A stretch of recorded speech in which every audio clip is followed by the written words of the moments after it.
The Heisei era is still recent enough that calling it history feels premature. It was a period in which the lingering atmosphere of the post-war era had largely faded, and many aspects of modern life that we now take for granted rapidly took hold. At the same time, prolonged economic stagnation led to it being labeled the lost 30 years. In 1985, 4 years before the end of the Showa era, the Plaza Accord was announced by the G5 nations. This triggered a rapid appreciation of the yen, dealing a heavy blow to Japan's export industries and causing what became known as the yen shock recession. The Plaza Accord was aimed at reducing Japan's trade surplus with the United States.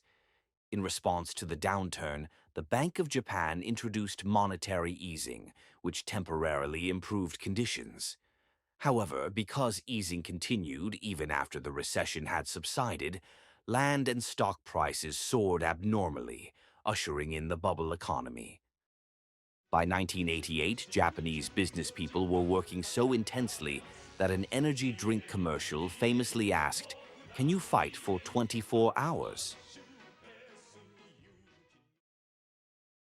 In 1989, at the peak of the bubble, more than half of the world's top 20 companies by market capitalization were Japanese.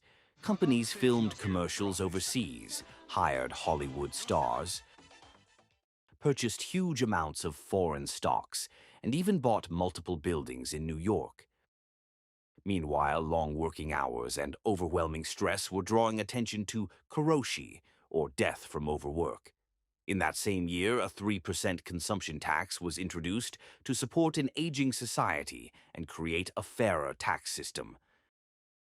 In 1990, the Bank of Japan abruptly shifted to monetary tightening, causing the bubble to collapse in 1991. 4 years later, in 1995, the Great Hanshin Awaji earthquake struck, centered in southern Hyogo Prefecture, with a magnitude of 7.3. The disaster claimed 6,434 lives and injured 43,792 people, becoming the worst natural disaster in Japan since World War II.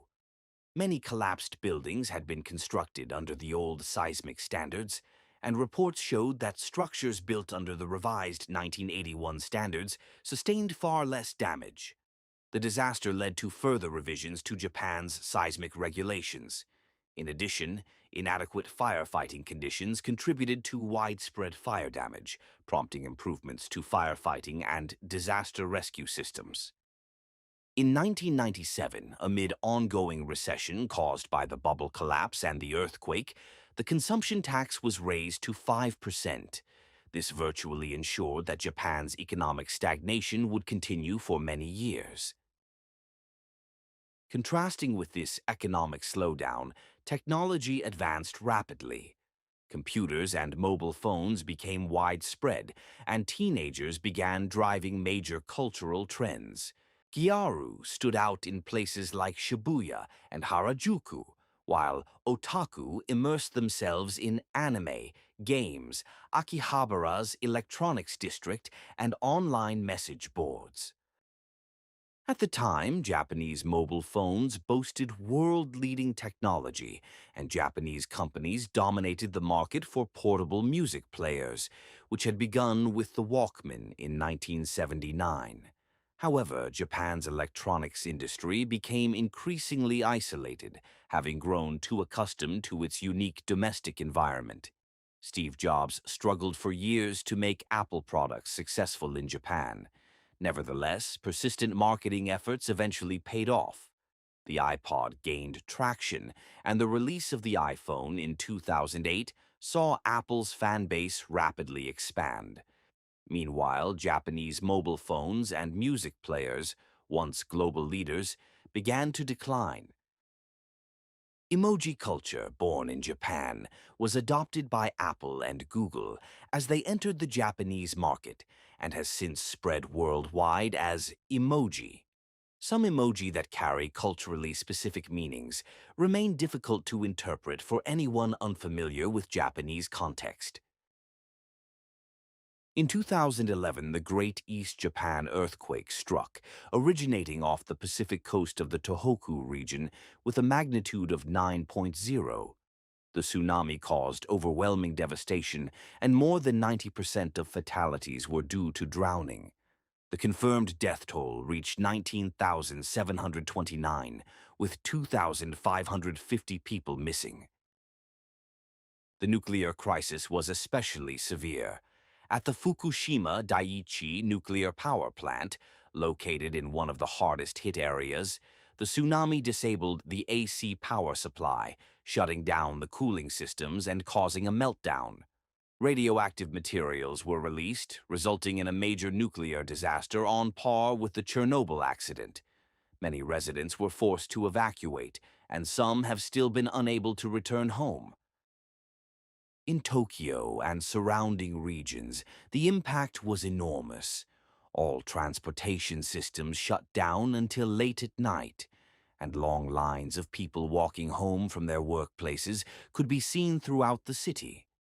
A few days later, severe power shortages led to calls for electricity conservation, and scheduled blackouts were implemented in 6 rotating groups across Tokyo, excluding some areas: Kanagawa, Chiba, Saitama, Ibaraki, Tochigi, Gunma, and Yamanashi. Although some countries did not accurately report the situation, the contaminated water produced during reactor cooling was thoroughly treated to remove radioactive materials and began being released as processed water in August 2023. This treatment and release will continue until the plant's decommissioning, scheduled for completion in 2051. At the time of the earthquake, mobile phone penetration in Japan was already close to 100%, and voice networks quickly became overloaded. As a result, social media platforms such as Twitter became essential for safety checks and information sharing. This marked a turning point in establishing SNS as critical disaster infrastructure. The ability to exchange information internationally also allowed citizens around the world to send support and donations, which significantly aided recovery efforts. In 2014, the government once again raised the consumption tax, this time to 8%. With tax increases occurring just as the economy seemed ready to recover, public fatigue grew. The energy drink commercial that once asked, "Can you fight for 24 hours?" changed its lyrics to "Fighting for 24 hours is exhausting," with the new slogan becoming, "Can you fight for 3 to 4 hours?" In 2015, the UN summit adopted the SDGs, and although Japan lagged behind other countries at first, the goals gradually began influencing Japanese society. On April 30th, 2019, in accordance with the wishes of the Heisei Emperor, the first voluntary abdication in modern Japanese history took place, bringing the Heisei era to a close.